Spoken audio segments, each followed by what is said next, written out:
होगी। Hello students, नमस्कार सभी को। हमारा टॉपिक चल रहा था राजनीतिक दल। इसी से आगे हम आपको बताएंगे। सबसे पहले हमने आपको बताया था राष्ट्रीय दल। तो राष्ट्रीय दल में हमने आपको बताया था कि 8 राष्ट्रीय राजनीतिक दल होते हैं।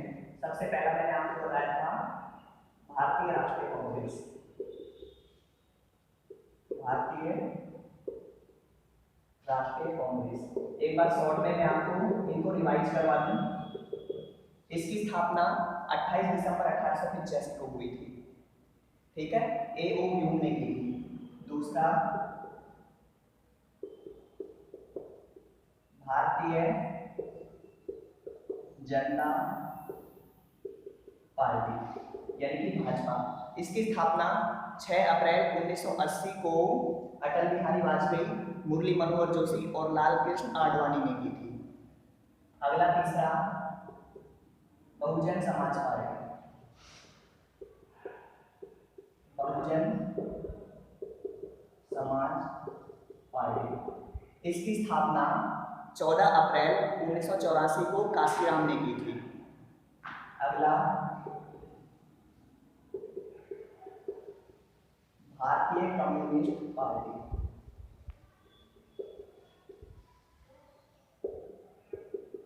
इसकी स्थापना 1925 को एम.एन. राय, मानवेंद्र नाथ राय ने की थी। अगला, पांचवी पार्टी है भारतीय कम्युनिस्ट पार्टी मार्क्सवादी। कम्युनिस्ट पार्टी मार्क्सवादी। इसकी स्थापना इसी पार्टी से अलग होकर एस.एन. डांगे ने की थी 1964 को, 1964 को। अगला है छठा, राष्ट्रवादी कांग्रेस पार्टी। इसकी स्थापना 1999 में शरद पवार ने की थी, भारतीय राष्ट्रीय कांग्रेस से ही अलग होकर। अगला है सातवां, तृणमूल कांग्रेस।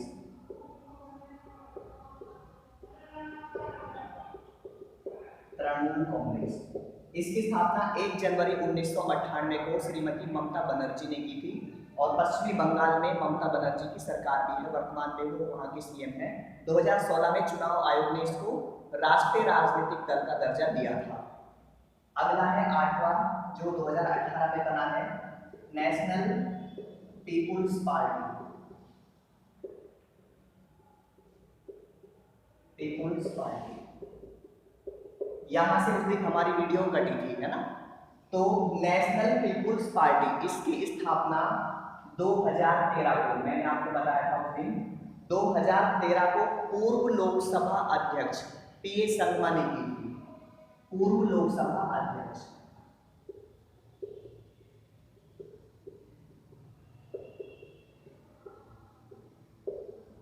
पूर्व लोकसभा अध्यक्ष पीए संगमा ने इसकी स्थापना की थी। वर्तमान में कॉनराड संगमा इस पार्टी के वर्तमान में अध्यक्ष हैं और 2018 को 4 राज्यों में मान्यता मिल जाने के बाद, 4 राज्यों में मतलब अरुणाचल प्रदेश,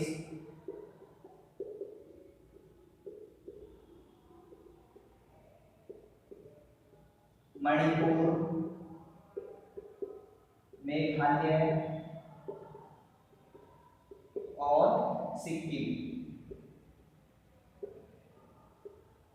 इन 4 राज्यों में मान्यता मिल जाने के बाद भारत के निर्वाचन आयोग ने नेशनल पीपुल्स पार्टी को 2018 में राष्ट्रीय पार्टी का दर्जा दिया है और वर्तमान में मेघालय में कॉनराड संगमा, जो पीए संगमा के बेटे हैं, वो वर्तमान में मेघालय के सीएम इसी पॉलिटिकल पार्टी से है, नेशनल पीपुल्स पार्टी से। तो यहां तक ये राजनीतिक दल, 8 राजनीतिक दल आपको समझ में आए होंगे। अब हम राजनीतिक दलों के कार्य पढ़ेंगे। राजनीतिक दलों के कार्य ये आपको समझ में आए होंगे। अब देखते हैं हम राजनीतिक दलों के कार्य क्या क्या होते हैं।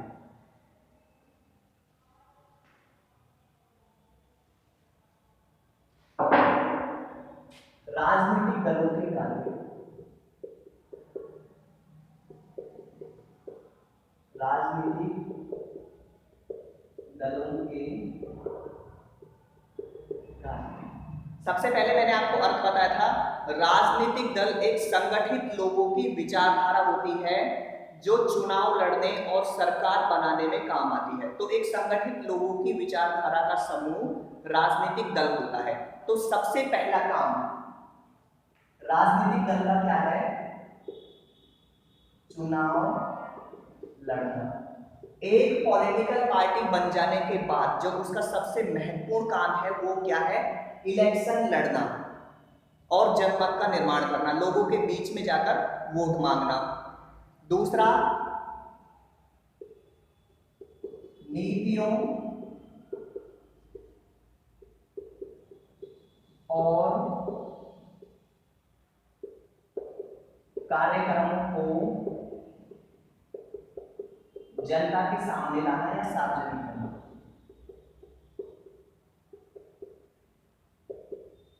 जनता के सामने लाना यानी कि उस राजनीतिक दल के जो भी नीतियां हैं, जो भी कार्यक्रम है, जैसे भारतीय राष्ट्रीय कांग्रेस के हैं, भारतीय जनता पार्टी के हैं, जो भी उसकी नीतियां हैं, जैसे भारतीय जनता पार्टी की वर्तमान में हम बात करें, उसकी नीतियां क्या है? भारत के संविधान से अनुच्छेद 370 को हटाना, जो जम्मू कश्मीर को विशेष राज्य का दर्जा देता है, इसके अलावा राम मंदिर बनाना और इसके अलावा एक भारत को डिजिटल भारत बनाना। तो सबकी जो नीतियां होती हैं वो अलग अलग होती हैं, तो वो जनता के सामने सार्वजनिक करते हैं। तो ये ही पॉलिटिकल पार्टी के काम भी होते हैं।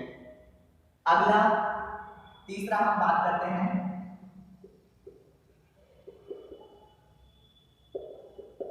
सरकार बनाना और उसका संचालन करना। उसका संचालन करना। पॉलिटिकल पार्टी का मेन मुद्दा ये होता है इलेक्शन लड़कर सरकार बनाना और सरकार बनाकर सरकार को 5 साल के लिए चलाना। अगर 5 साल के लिए सरकार नहीं चली, गठबंधन की सरकार है, तो वो सरकार टूट भी सकती है, या पॉलिटिकल पार्टी दूसरी पार्टियों के सहयोग से जोड़ तोड़ की सरकार, गठबंधन सरकार भी बना सकती है। ये आपको समझना है यहां तक। अगला हम बात करते हैं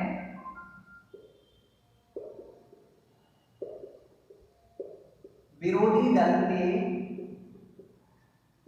रूप में कार्य करना। विरोधी दल के रूप में कार्य करना, कोई भी पॉलिटिकल पार्टी है, चाहे वो राष्ट्रीय राजनीतिक पार्टी हो, चाहे वो रीजनल पार्टी हो, क्षेत्रीय पार्टी हो, सरकार बनाना उसका मेन मकसद होता है। जो दल सरकार नहीं बना पाता या जो सेकंड नंबर का दल होता है, राजनीतिक दल होता है, वो विपक्षी पार्टी या विरोधी दल के रूप में कार्य करता है और सरकार की कार्य प्रणाली को चुनौती देता है और उसके साथ सरकार के साथ सामंजस्य नहीं बैठा पाता और सरकार का विरोध करता है। तो सदन में विपक्षी दल का जो मेन काम होता है वो सरकार की नीतियों का विरोध करने का होता है। अगला है कानून निर्माण में सहायक। कानून निर्माण में सहायक। राजनीतिक दलों का जो मेन काम है वो क्या है? कानूनों का निर्माण करना, कानून निर्माण में सहायक। चाहे वो संसद हो या फिर विधानसभा हो, चाहे वो सेंट्रल गवर्नमेंट हो, केंद्र की सरकार हो, या फिर स्टेट गवर्नमेंट हो, राज्यों की सरकार हो, वहां पर जितने भी उम्मीदवार होते हैं, जितने भी एमपी या एमएलए होते हैं, वो अलग अलग पॉलिटिकल पार्टी के होते हैं और उनका सदन में काम क्या होता है? कानूनों का निर्माण करने का होता है। तो वो एक पॉलिटिकल पार्टी की तरफ से होते हैं। तो राजनीतिक दलों का एक काम ये भी है कानून निर्माण में सहायक। यहां तक आपको समझ में आया। अगला है जनमत निर्माण। जनमत निर्माण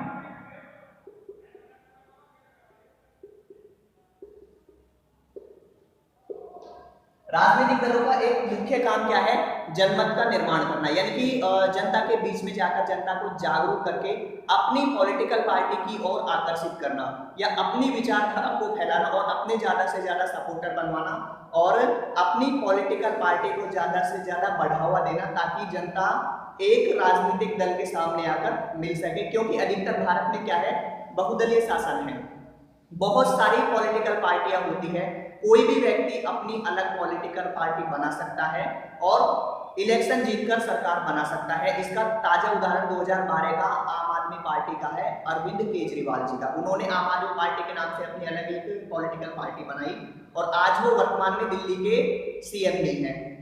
तो क्या है, जनमत निर्माण, कोई भी राजनीतिक दल जनमत निर्माण करता है, अपनी पॉलिटिकल पार्टी को बढ़ावा देता है, तभी उसके सपोर्टर बढ़ते हैं। तो इससे क्या होता है, इससे जनमत निर्माण होता है। तो ये राजनीतिक दलों के कार्य आपको समझ में आए। अब हम बात करते हैं राजनीतिक दलों के सामने चुनौतियां कौन कौन सी हैं। राजनीतिक दलों के सामने चुनौतियां,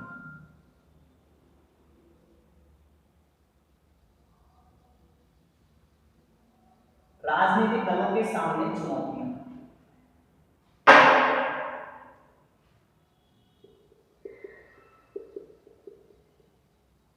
चुनौतियां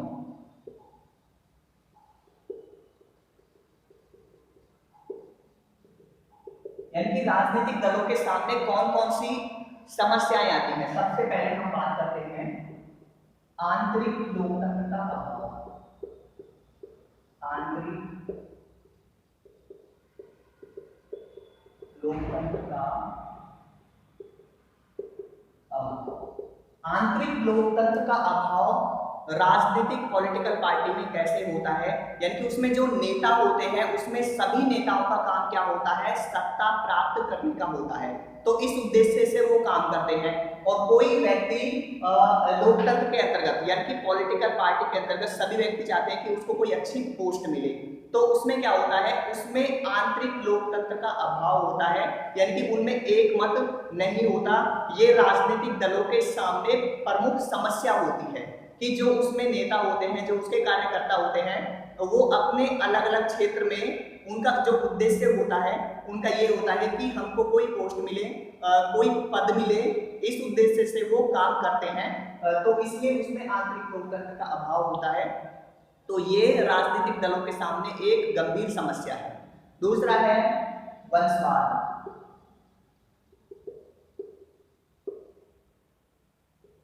आपने देखा होगा भारत की राजनीति ही वंशवाद पर टिकी हुई है, यानी कि पॉलिटिकल पार्टी अगर कोई बना लेता है व्यक्ति, तो उसके बाद उसका बेटा आ जाता है, फिर उसके बाद उसका बेटा राजनीति में आता है, फिर उसके बाद उसका बेटा राजनीति में आता है। तो राजनीतिक दलों के सामने ये एक समस्या क्या है, वंशवाद की समस्या भी बहुत ज्यादा है। और राजनीतिक दलों के ऊपर एक वंश का कब्जा होता है, एक फैमिली का कब्जा होता है, जो बार बार में सरकार का संचालन वो ही लोग करते हैं और दूसरे लोगों को उसमें मौका नहीं मिल पाता। अगला हम बात करते हैं पैसा और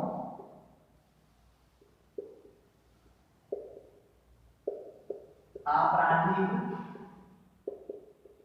तत्वों की घुसपैठ।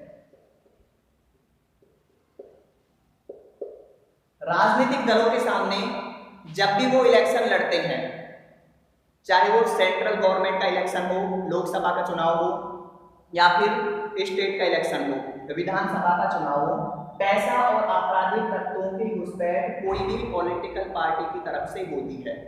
यानी कि जब वो इलेक्शन लड़ते हैं तो व्यक्तियों को लोभ देते हैं पैसों का, और अगर पैसों से वो नहीं मानते तो वो धन और बल के माध्यम से भी लोगों से वोट छीनने की कोशिश करते हैं।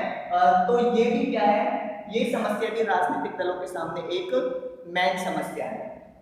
अब हम बात करते हैं विकल्पहीनता की। विकल्पहीनता, भारत में क्या होते हैं, बहुत सारे राजनीतिक दल होते हैं। बहुत सारे राजनीतिक दल होने के कारण लोगों में असमंजस की स्थिति बनी रहती है कि वो कौन सी पॉलिटिकल पार्टी को सपोर्ट करें और वो कौन सी पॉलिटिकल पार्टी को वोट दें। तो ये विकल्पहीनता यानी कि स्पष्ट विकल्प का अभाव होना, ये भी राजनीतिक दलों के सामने एक मेन समस्या है। तो यहाँ तक आपको ये समझ में आए। इसके अलावा हम बात करते हैं दल बदल विरोधी अधिनियम। दल बदल विरोधी अधिनियम, ये क्या होता है? दल बदल कानून। दल बदल कानून 1985 का। दल बदल कानून के अंतर्गत जैसे मान लो कोई नेता होता है, वो एक पॉलिटिकल पार्टी की तरफ से सेलेक्ट होकर किसी दूसरी पार्टी में शामिल हो जाता है, यानी कि वो अपने दल से निर्वाचित होकर दूसरे दल में अगर वो शामिल होता है, तो ऐसी स्थिति को दल बदल की स्थिति कहते हैं। यानी कि अपनी पॉलिटिकल पार्टी को छोड़कर दूसरी पॉलिटिकल पार्टी में शामिल हो जाना, ये क्या होता है? दल बदल होता है। भारत के निर्वाचन आयोग ने संसद में ये अधिनियम लागू हुआ था 1985 का, जिसे 1986 में लागू किया गया। इसके माध्यम से क्या है, अगर कोई नेता अपनी सीट से निर्वाचित होकर एक पॉलिटिकल पार्टी से निर्वाचित होकर दूसरी पॉलिटिकल पार्टी में अगर वो शामिल होता है, तो उसकी संसद की सदस्यता या विधानसभा की सदस्यता रद्द कर दी जाती है, यानी कि उससे अपनी सदस्यता से इस्तीफा देना पड़ता है या सदस्यता उसकी रद्द कर दी जाती है।